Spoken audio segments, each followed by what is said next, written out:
అందరికీ నమస్కారం అండి.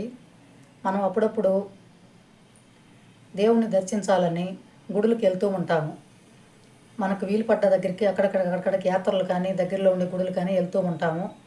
ఆ వెళ్ళినప్పుడు మనసుని ప్రశాంతంగా పెట్టుకొని, ఎక్కడికైతే వెళ్తున్నామో అక్కడ ఆ దైవనామ స్మరణ మనసులో చేసుకుంటూ, మనసంతా అక్కడనే నిమగ్నం చేసుకొని, అక్కడికి పోగలిగితే దాని ఫలితం మనకొస్తది తప్ప, పోయేదాకా మళ్ళీ ఇంటికి ఆళ్ళకి సంబంధించిన వ్యవహారాలు ఏదో ఒకటి మాట్లాడుకుంటూ ఉండడం, పోయే దారుల్లో అవే మాట్లాడుకుంటూ ఉండడం, ఇంటి గురించి మాట్లాడుకోవడం, నగల గురించి మాట్లాడుకోవడం, చీరల గురించి మాట్లాడుకోవడం, ఇలా చేసుకుంటూ పోతే అంత దూరం మనం ఖర్చు పెట్టుకొని, టైం దాన్ని కేటాయించుకొని పోయి కూడా దానివల్ల ఫలితం ఉండదండి.